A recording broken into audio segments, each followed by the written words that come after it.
Hello students, I am Vaishali Kaushik here and again welcome back to my channel. So students, today we will discuss the rest part of your most important chapter, that is reflection and refraction of light. Actually हम दो part discuss कर चुके हैं, part 1 and part 2 we have discussed. That means मैंने part 1 और part 2 इस type से करके वीडियोस बनाई हैं आप लोगों के लिए. तो अगर आपने फर्स्ट और सेकंड पार्ट नहीं देखा है तब आप फर्स्ट और सेकंड पार्ट देख सकते हैं. Then come back to the third part. Okay. So students, देखिए बात करते हैं कि आपका लास्ट जो हमने टॉपिक डिस्कस किया था वो क्या था. ये तो चलिए पहली स्लाइड है आपकी पीपीटी की, लेकिन हम लोग डिस्कस कर चुके हैं काफ़ी आगे तक. देखिए अगर किसी ने नहीं देखा है तो बाकी टॉपिक्स आप लोग प्रीवियस वीडियो से डिस्कस कर सकते हैं, कोई इशू नहीं है. और सबसे बेस्ट थिंग जो है इस वीडियो की वो ये है कि आपके पास नोट्स भी अवेलेबल, आपको एज इट इज़ आप नोट्स को लिख सकते हैं, कोई प्रॉब्लम नहीं है.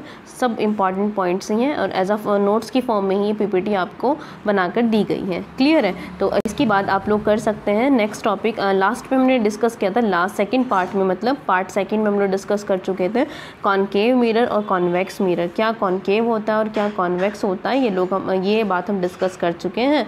क्लियर है. तो कॉनकेव मिरर की डेफिनेशन ये रही है, कॉन्वेक्स मिरर की डेफिनेशन यही. बहुत ही सिंपल से पार्ट में हम लोगों ने इसको डिस्कस किया है कि कॉनकेव जो होता है, अगर बात की जाए तो कॉनकेव का मतलब होता है गुफा. दैट मीन्स जो गुफा टाइप स्ट्रक्चर से रिफ्लेक्शन करता है.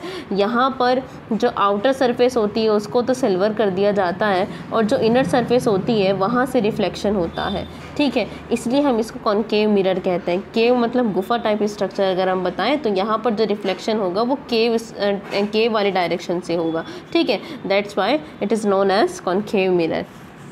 दोबारा रिपीट कर लीजिए. आउटर सरफेस पे आपको पॉलिश करनी होती है और होलोस्फेयर का ये पार्ट होता है. और इनर सरफेस कैसे एक्ट करती है, एज अ रिफ्लेक्टिंग सरफेस. ये जो इनर सरफेस है ये वाली, अगर जिसकी हम बात करें, दैट मीन्स ये जो इनर सरफेस है ये क्या होती है, ये होती है आपकी रिफ्लेक्टिंग सरफेस. ठीक है. इसके बाद हम लोग बात करते हैं किसकी, कॉन्वेक्स मिरर की. अब कॉन्वेक्स मिरर इसका जस्ट अपोजिट होता है. क्या होता है कॉन्वेक्स मिरर, देखिए हमने डिस्कस कर चुके थे हम लोग, ये थोड़ा सा पॉइंट दोबारा डिस्कस कर रहे हैं. तो कॉन्वेक्स मिरर पे हम लोगों ने ये दोनों मिरर डिस्कस कर चुके थे. तो कॉन्वेक्स मिरर्स का जस्ट अपोजिट कर दीजिए. यहाँ पर जो रिफ्लेक्शन होगा वो आउटर सरफेस से होगा और पॉलिश की जाएगी इनर सरफेस पे. पॉलिश कहाँ की जाएगी, इनर सरफेस पे. और रिफ्लेक्शन कहाँ से होगा, बाहर वाली साइड से. अब ये आप पे डिपेंड करता है कि आप फिगर को कैसे बनाते हैं. अगर आप ऐसे ही बना के रखना चाहते हैं, दैट मीन्स आप क्या चाहते हैं, अगर आप चाहते हैं कि आप ऐसे ही बनाए रखें दोनों ही मिरर्स को और उसी टाइप से स्ट्रक्चर को समझें, तो इसमें आपको थोड़ी बहुत प्रॉब्लम फेस करनी पड़ सकती है. जैसे कि मैंने आपसे बताया कि ये आपका क्या है, कॉनकेव है. तो कॉनकेव में रिफ्लेक्शन यहाँ से होना है. ठीक है, अंदर से होना है. और इसको हमने क्या करनी है, पॉलिश करनी है बाहर वाली सरफेस को. ठीक है. सिमिलरली इसमें जस्ट अपोजिट करना है कि पॉलिश इनर पर करनी है और रिफ्लेक्शन कहाँ होगा, इस साइड होगा रिफ्लेक्शन. तो रिफ्लेक्शन अगर बाहर वाली सरफेस से होगा तो आप कैसे रूल्स को फॉलो करेंगे, क्योंकि यहाँ पर जो इंसिडेंट रेज आएंगी वो आपके लेफ्ट साइड होंगी, यहाँ पर आप देख रहे हैं कि राइट साइड होगी. इसीलिए बेनिफिशियल ये आपके लिए पॉइंट है, या बेनिफिशियल कह दीजिए, बेनिफिट आपका इसमें रहेगा कि आप एक साइड लेकर चले रेज को. दैट मीन्स कहने की क्या बात है जो आपको समझाने की मैं कोशिश कर रही हूँ. जैसे ये आपने कॉनकेव माना है कि ये आपका कॉनकेव मिरर है, तो आपने क्या दिखाया कि इंसिडेंट रेज यहाँ पर है. तो सिमिलरली जब आप कॉन्वेक्स बनाएंगे उसमें भी आप इसी टाइप से इसी तरफ लें, आप यही डायरेक्शन माने इंसिडेंट रेज की. तो उसके लिए आपको क्या करना पड़ेगा, क्योंकि उसमें तो आउटर सरफेस पे होना है, उसमें आप कैसे बनाएंगे फिर, है ना, कैसे स्ट्रक्चर रखेंगे आप इस चीज़ की. तो आप क्या करें, आप इसी स्ट्रक्चर को अगर आप ऐसे बनाएंगे तो ऐसे ही रख करके, मतलब दूसरे इनर सरफेस पे पॉलिश कर देंगे और यहाँ से रिफ्लेक्शन दिखाएंगे तो होगी प्रॉब्लम. लेकिन आप किसी दूसरी साइड से भी तो बना सकते हैं. मतलब आप ऐसे दिखा दीजिए. ऐसे दिखाने का क्या मतलब हुआ कि रिफ्लेक्शन तो इस साइड से हो रहा है और हमने पॉलिश इनर सरफेस पे की हुई है. मैं दोबारा ड्रॉ कर रही हूँ, एक मिनट. मैं आपसे ये कहना चाह रही थी कि आपने कॉनकेव बनाया इस टाइप से, ये हो गया इंसिडेंट रेस. तो आप इसी डायरेक्शन को ध्यान रखते हुए कॉन्वेक्स मिरर भी बना लीजिए. इसी डायरेक्शन को देखने का क्या मतलब है कि अब आप इस फिगर को अपोजिट बना लीजिए. ऐसे कर दीजिए जब आप इस फिगर को, जब आप इस फिगर को ऐसे करेंगे तो इंसिडेंट रेज यहाँ पर आएंगी. ठीक है, और इंसिडेंट रेज यहाँ पर आएंगे तो रिफ्लेक्शन इस साइड हो जाएगा. मतलब जो डाइवर्जिंग कंडीशन है वो हम आगे पढ़ेंगे, वो इस साइड हो जाएगी. मतलब इंसिडेंट रे की जो डायरेक्शन है वो आप एक साइड ही मान सकते हैं. दैट मीन्स जो लेफ्ट डायरेक्शन है वो अपने इंसिडेंट रेज के लिए सपोज करके चले हैं आप. ठीक है, आई होप क्लियर हुआ होगा. एंड अगर अब भी क्लियर नहीं हुआ है then you can comment me in the comment section. Okay. Now come to the next and the newest topic of today's lecture. Okay, what is convergence and divergence. Convergence क्या है और divergence क्या है, पहले इन words का meaning clear करना ज़रूरी है। कन्वर्जेंस आप किसे मानते हैं, है ना, कन्वर्जेंस आप लोग किसे कहते हैं, तो कन्वर्जेंस का मतलब होता है एक पॉइंट पर आकर के मिलना, ये होता है कन्वर्जेंस। और डाइवर्जेंस का मीनिंग क्या होता है, किसी एक पॉइंट से डिफरेंट डायरेक्शन में डिवाइड हो जाना।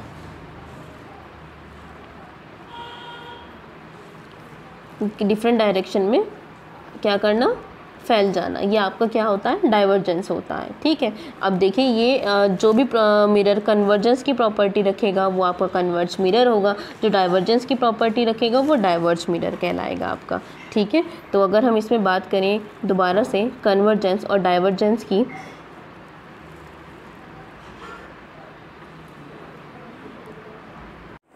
सो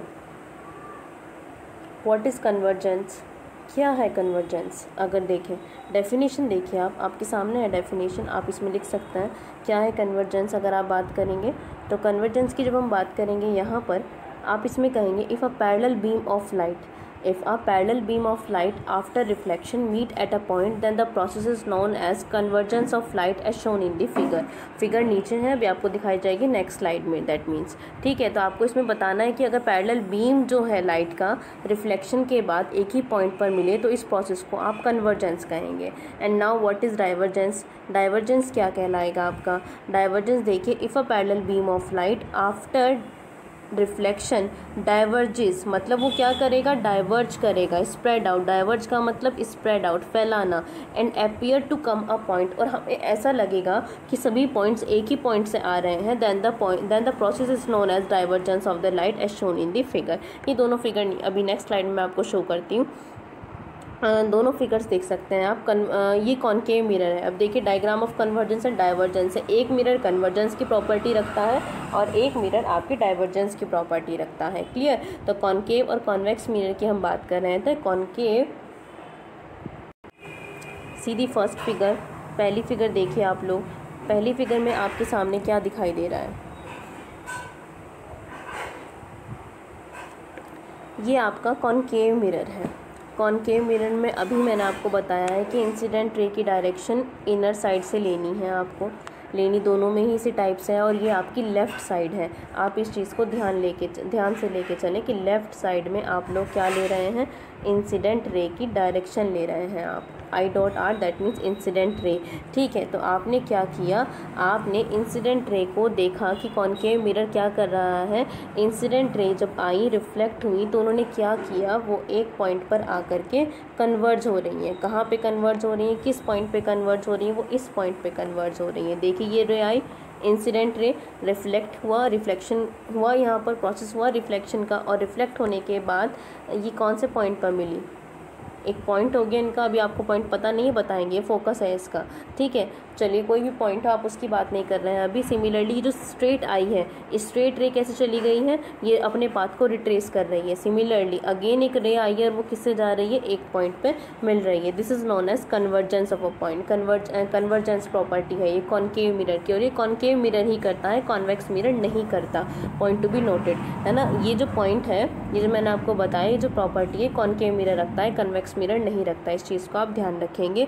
क्यों, कौन सी प्रॉपर्टी है ये कॉनकेव मिरर की, कि बहुत सारी रेज जब आती हैं तो देखो रेज अलग अलग टाइप से आ रही हैं। अगर ध्यान से देखोगे तो जो रे ऑब्लिकली आ रही है, नॉर्मल आ रही है, नॉर्मल इन द सेंस, देखो ये वाली जो रे है, बताया था ना एक सब, जो पार्ट 1 में हम लोग डिस्कस कर रहे थे कि रे जब इंसिडेंट नॉर्मली अगर स्ट्राइक करती है किसी सरफेस पे तो वो अपने पाथ को रिट्रेस करती है। तो यहाँ पर तो वो इसी पाथ को रिट्रेस कर रही है। अब इसके बाद जो बाकी रेज हैं वो तो नहीं आई है ना, तो वो क्या कर रही है, रिफ्लेक्शन के बाद एक पॉइंट पर मिल रही हैं। ये कौन से पॉइंट पर मिल रही है, ये भी हम आगे डिस्कस करेंगे। ठीक है, लेकिन देखने की यहाँ पर पॉइंट क्या है कि सभी रे एक ही पॉइंट पर मिल रही हैं, मतलब इसे बोलते हैं कन्वर्ज होना, जब सारी रेस एक ही पॉइंट पर मिल जाए।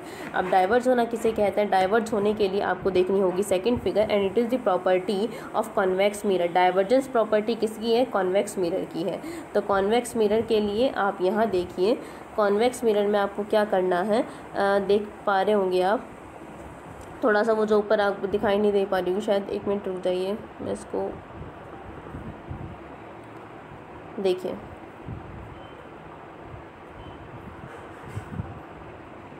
ठीक है।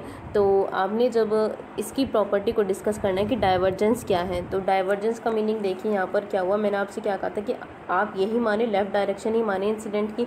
तो ये क्या हुआ, ये जो रे थी स्ट्राइक किया उसने आउटर सरफेस पे, आउटर सरफेस से रिफ्लेक्शन क्यों ना, क्योंकि कॉन्वेक्स है। अब इसकी प्रॉपर्टी का, इसका क्या प्रॉपर्टी है, इसका काम क्या है, डाइवर्ज करना। तो ये जब रे स्ट्राइक की तो उसने क्या कर दिया, इसको डाइवर्ज, इसको दूर कर दिया है ना इससे। ऐसे नहीं वो अंदर लेके आया, उसको बाहर फैला दिया। डाइवर्ज मतलब फैलाना। अब ये जो सीधी आ रही थी उसने अपने पाथ को क्या कर लिया, रिट्रेस कर लिया। ठीक है। और ये इसके प्रिंसिपल एक्सिस भी, अगर हम बाद में आगे की तरफ सोचें, हमने एक पॉइंट डिस्कस किया था प्रिंसिपल एक्सिस क्या होती है। तो ये जो पोल से होकर स्ट्रेट लाइन जा रही है प्रिंसिपल एक्सिस भी होती है। अगर आगे की तरफ देखोगे तो यहाँ से यहाँ तक इसकी प्रिंसिपल एक्सिस कही जाएगी। और ये जो पॉइंट है आपकी इंसिडेंट पॉइंट, ये जो रे है आपकी इंसिडेंट रे है, और इस क्योंकि ये 90 डिग्री के एंगल पर है फिलहाल यहाँ पर, तो अपने पाथ को रिट्रेस करेंगे। सिमिलरली एक और रे आई और इसको उसने क्या कर दिया, डाइवर्ज कर दिया। तो देखिए सारी रेस किसी भी पॉइंट पर मिल नहीं रही है, सब अलग अलग डायरेक्शन में जा रही है। तो ये जो प्रॉपर्टी है ये डाइवर्जेंस कहलाती है प्रॉपर्टी, मतलब फैलाना, किसी एक पॉइंट पर नहीं मिलाना, किसी एक भी पॉइंट पर इसने इसको मिलाया नहीं है, इसने डाइवर्ज कर दिया, डिफरेंट डायरेक्शन में उनको भेज दिया है, स्प्रेड आउट कर दिया है उसको। Now come to the next topic. I think ये क्लियर हुआ होगा आपको, what is convergence and what is divergence. ठीक है। नेक्स्ट टॉपिक इज़ देखिए important terms in respect of spherical mirror. अब देखिए जो पॉइंट है मिरर से रिलेटेड, कुछ इंपॉर्टेंट टर्म्स होती हैं स्फेरिकल मिरर से रिलेटेड, जिन पर बेस्ड आपके न्यूमेरिकल्स भी हैं। अगर आप इन टॉपिक्स को डिस्कस नहीं करेंगे तो आप न्यूमेरिकल्स नहीं कर पाएंगे। तो इन न्यूमेरिकल्स को बहुत अच्छे से डिस्कस करने के लिए, समझने के लिए बहुत अच्छे से आपको ये पता होना चाहिए सेंटर कहाँ होता है, रेडियस कहाँ होती है, पोल कहाँ होता है। ठीक है। और भी बहुत सारे टर्म्स हैं। तो इससे पहले ये डेफिनेशंस करने से पहले आप फिगर देख लीजिए। मैं आपको ऑलरेडी समझा देती हूँ क्या होता है फिगर से। ठीक है। क्योंकि हम लोग पहले भी डिस्कस कर चुके हैं, ये ऐसा नहीं मैंने पहले नहीं बताया आपको। तो मैंने आपसे पहले भी बताया है कि concave mirror, convex mirror are the part of a hollow sphere, कि concave mirror, convex mirror hollow sphere का पार्ट होते हैं।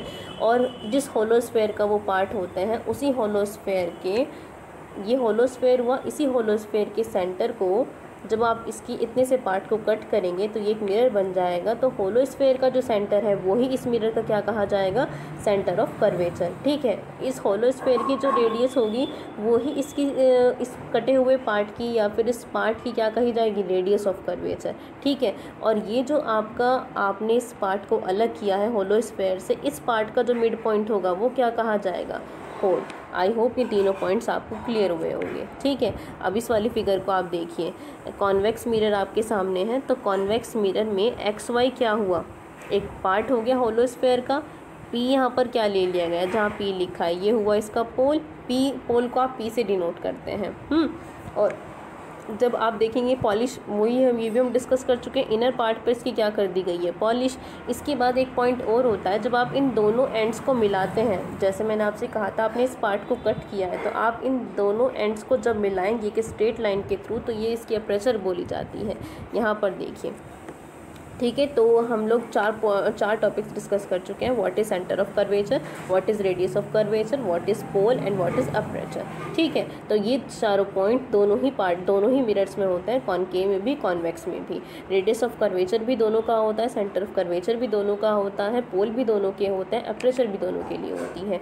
तो ये फिगर पे डिपेंड करेगा आप कैसे डिस्कस कर रहे हैं। ठीक है। देखिए ऊपर तो क्या है, कॉन्वेक्स, और नीचे क्या दिया हुआ है, कॉनकेव। तो आप इस चीज़ को ध्यान रखेंगे। ठीक है। अब डेफिनेशंस आप एक बार देख लीजिए, वैसे कोई बहुत बड़ी चीज़ नहीं है, जो बताया गया वही है। The centre of a hollow sphere of which the curved और spherical mirror forms a part is called centre of curvature. It is denoted by C. Centre of a hollow sphere, जो होलो स्फेयर का सेंटर होता है, of which the curved spherical mirror form, जिससे एक curved spherical mirror का एक part बनाया जाता है, उसी के सेंटर, उसी को ही हम क्या बोल देते हैं, उस होलो स्फेयर के सेंटर को ही हम क्या कहते हैं, centre of curvature. It is denoted by, centre of curvature कहते हैं, it is denoted by capital C. Similarly what is radius of curvature, the radius of a hollow sphere, जो जिस होलो स्फेयर का वो पार्ट होता है उसकी जो रेडियस होगी उसी मिरर की वो क्या कही जाएगी, रेडियस ऑफ कर्वेचर। और उसी को ही आप क्या कहेंगे, डिनोट करेंगे आप आर से। सिमिलरली जो मिड पॉइंट होगा स्फेरिकल मिरर का, उसे आप क्या कहेंगे, pole. It is denoted by P. आप as it is in terms को याद कर सकते हैं, ये आपके नोट्स के लिए बेनिफिशियल है।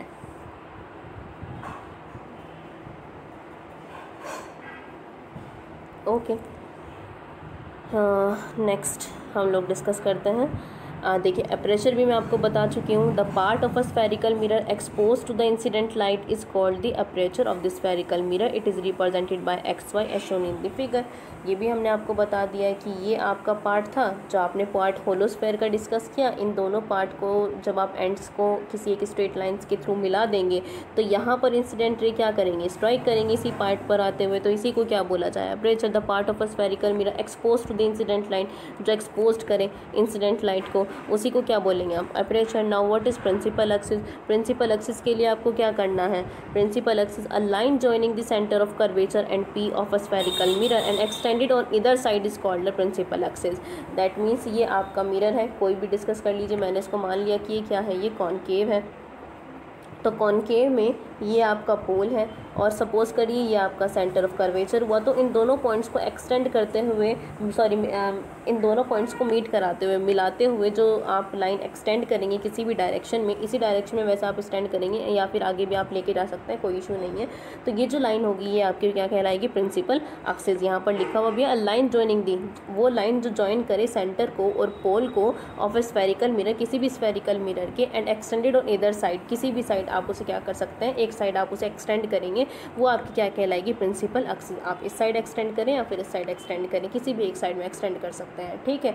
और प्रिंसिपल, अब आपकी बात आती है what is principal focus. Principal focus क्या होता है, देखिए प्रिंसिपल फोकस जो टर्म है वो आपको थोड़ा सा समझना पड़ेगा। इसको प्रिंसिपल फोकस दोनों स्फेरिकल मिरर्स के लिए अलग होता है, इसको हम फिगर के थ्रू देखेंगे, पर डेफिनेशन के लिए आप एक बार पढ़ सकते हैं।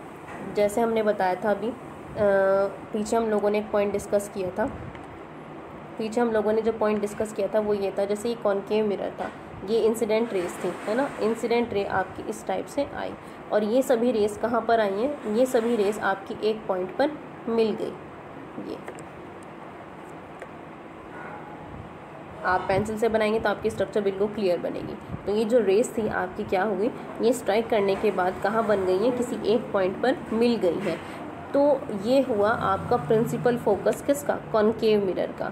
अ point on the principal axis of a spherical mirror where the rays of light parallel to the principal axis. देखिए जो रेज ऑफ लाइट हैं ये प्रिंसिपल एक्सिस की क्या है, क्योंकि आप इसको क्या कहते हैं, प्रिंसिपल एक्सिस, और रेज भी क्या आ रही हैं, पैरेलल आ रही हैं। तो आप इन्हें कहेंगे when the rays of light parallel to the principal axis meet, मिलती हैं किसी भी एक पॉइंट पर, और अपियर टू मीट, ये जो अपियर टू मीट वर्ड है ये दूसरे मिरर के लिए आया है, किसके लिए, यह है कॉन्वेक्स मिरर के लिए। After reflection from the spherical mirror is called the principal focus and it is denoted by F. अब देखिए यहाँ पे मोस्ट इंपॉर्टेंट चीज़ आती है, क्या कहा मैंने आपसे, प्रिंसिपल फोकस और डिनोटेड बाय एफ। तो हम लोगों ने 3-4 पॉइंट डिस्कस किए हैं एक्चुअली स्टूडेंट्स, हम लोगों ने 3-4 पॉइंट डिस्कस कर लिए हैं। तो उसमें जो एक पॉइंट था आपका वो ये था कि यहाँ पर आपका सेंटर ऑफ कर्वेचर है, ये आपका पोल है। तो जो प्रिंसिपल फोकस होता है वो हमेशा पोल और सेंटर ऑफ कर्वेचर के मिड में लाई करता है, बिल्कुल बीच में लाई करता है, वहीं पर आपका प्रिंसिपल फोकस होता है। ये रिलेशन है आपका सेंटर ऑफ कर्वेचर और that means radius of curvature और फोकस में, ठीक है। 2 पॉइंट है आपके पास, एक तो रेडियस ऑफ कर्वेचर आप बोलते हैं, तो वो तो रेडियस ऑफ कर्वेचर तो इन दोनों के बीच की डिस्टेंस हो जाती है ना, सेंटर और पोल के बीच की जो डिस्टेंस है वो रेडियस ऑफ कर्वेचर है। सिमिलरली ये 2 पॉइंट्स होते हैं आपके सी और एफ। इस पॉइंट का आप ध्यान रखिए कि जो एफ पॉइंट है वो सी और एफ पॉइंट, सी और पी पॉइंट के बीच बिल्कुल डायरेक्टली बीच में लाई करता है, ठीक है। तो मैंने भी आपको बताया था कि जो प्रिंसिपल फोकस है वो कॉनकेव के लिए कैसा होता है, कॉन्वेक्स के लिए कैसा होता है, ठीक है। तो जो जहाँ पर रेज एक्चुअली मीट करेंगी वो प्रिंसिपल फोकस है कॉनकेव मिरर का। जहाँ पर लगेगा कि मिल रही हैं वो क्या होगा, वो आपका किसके लिए होगा, वो आपको कॉन्वेक्स मिरर के लिए होगा, ठीक है। मैंने भी आपको एक ही डायग्राम दिखाया है, ठीक है। फिर मैंने आपसे एक चीज़ ये डिस्कस की कि ये फोकस होता कहाँ है। पी और सी का जो मिड पॉइंट है वो क्या कहलाता है, आपका फोकस, और पी और सी के बीच की जो लेंथ होती है वो आपकी क्या होती है, आर। तो यहाँ से हमारे पास एक रिलेशन आता है, ठीक है। इसके बाद आती है फोकल लेंथ। फोकल लेंथ मैं आपको पहले बता दूँ क्योंकि रेडियस ऑफ कर्वेचर हम लोग डिस्कस कर चुके। तो फोकल लेंथ क्या होगी, देखिए दोबारा से एक चीज़ देख लीजिए, इसका मिड पॉइंट क्या था, पी, सेंटर यहाँ पर होलो स्फेयर का सेंटर, वही सेंटर ऑफ कर्वेचर कहा गया मिरर का। तो इन दोनों के बीच की जो डिस्टेंस है उसे क्या बोला गया, रेडियस ऑफ कर्वेचर। अब इन दोनों के एग्जैक्टली जो इनको बाइसेक्ट कर रही है एक्चुअली, अगर मैं मैथमेटिकल टर्म में आपसे कहूँ तो ये हो गया आपका फोकस। अब पोल और फोकस के बीच की जो लेंथ होगी वो क्या कही जाएगी, स्मॉल एफ, और इसको बोलते हैं फोकल लेंथ, सिर्फ ये, मैंने इसको आगे तरफ एक्सटेंड कर दिया, इसका मतलब ये नहीं है कि यहाँ जाएगी, सिर्फ ये जो लेंथ है आपकी, ये जो मैंने थोड़ा डार्क किया है, ये वाला जो पार्ट है इसको आप कहेंगे स्मॉल एफ, ये आपकी फोकल लेंथ कही जाएगी। तो अब आप क्या देख रहे हैं कि फोकल लेंथ जस्ट हाफ हो गई किसकी, रेडियस ऑफ कर्वेचर की। This is the relation between R and F, that means R is equal to 2f। I hope ये पॉइंट आपको क्लियर हुआ होगा। ठीक है, नहीं हुआ होगा तो अभी आप दोबारा भी देख सकेंगे आगे क्या बताया है मैंने आपको। ठीक है, देखिए डायग्राम है आपके सामने, इसी चीज़ को मैं आपसे बोल रही थी कि ये हम लोग डिस्कस करेंगे नेक्स्ट स्लाइड में या फिर नेक्स्ट डायग्राम में।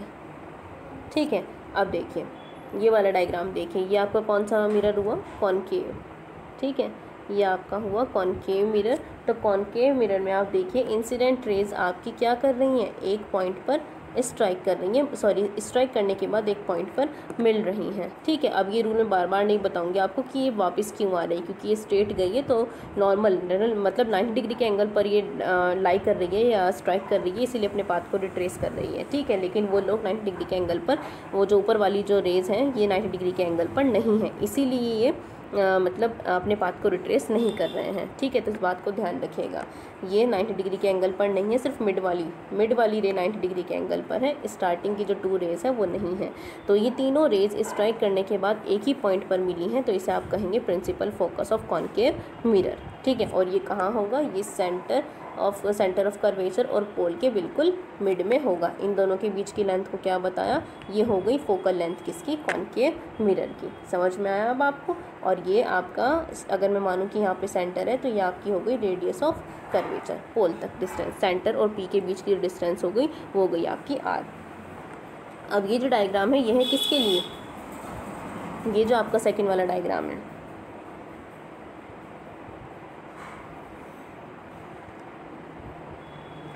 सेकेंड डायग्राम आपका है किस चीज़ के लिए, सेकेंड वाले मिरर के लिए, मतलब कॉन्वेक्स मिरर के लिए। देखिए यहाँ पर क्या हुआ है, अपियर टू मीट का वर्ड, जो अपियर टू मीट जो वर्ड था वो क्लियर नहीं हुआ होगा, तो हमने यहाँ पर क्या किया, जो इंसिडेंट रे थी वो स्ट्राइक की और इसने क्या कर दिया, मिरर ने डाइवर्ज कर दिया इसको, ये ऑब्लिकली आई या फिर नॉर्मली आई, तो ये क्या कर रही है, रिट्रेस कर रही है, ये भी क्या हो गई, डाइवर्ज हो गई।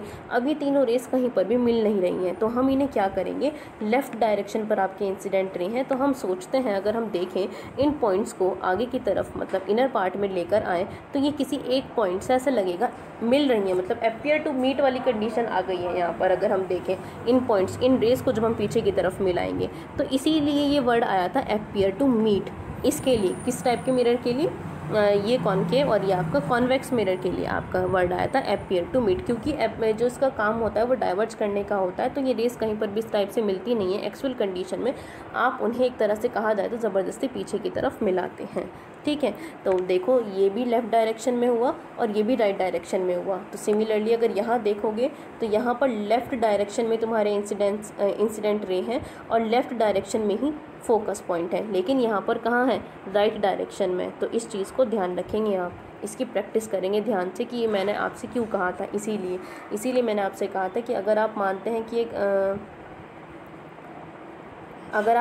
कि एक कॉनकेव मिरर है, तो आप इसीलिए जो कॉन्वेक्स मिरर है उसे आप इस टाइप से माने ताकि इंसिडेंट रे की जो डायरेक्शन है वो आपकी लेफ़्ट हो, इसके बाद जो पॉइंट्स जो आगे की स्ट्रक्चर हो वो अलग हो। तो अगर हम ध्यान से देखेंगे तो इंसिडेंट रे हमारी हमेशा कहाँ माननी है, हमें लेफ़्ट में माननी है। अब वो दोनों रेस कहाँ मिल रही हैं ये डिपेंड करता है, तो क्योंकि वो लेफ़्ट पे ही मिल जाती हैं तो उसका फोकस पॉइंट लेफ़्ट पर ही हो जाएगा, और क्योंकि ये यहाँ पर हमें मिलानी पड़ती हैं तो उसका जो फोकस होगा वो कहाँ पर होगा, राइट डायरेक्शन में होगा।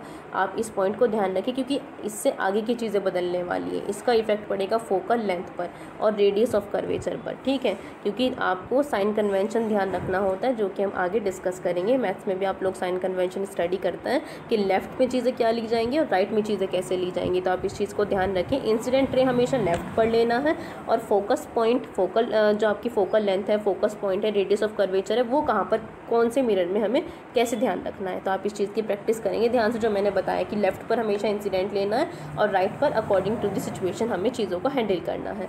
आई होप आपको ये चीज़ें क्लियर होंगी। So thank you very much. दोबारा मिलेंगे नए टॉपिक के साथ, और अगर कोई प्रॉब्लम हो तो आप कमेंट कर सकते हैं। Thank you very much, bye bye, take care.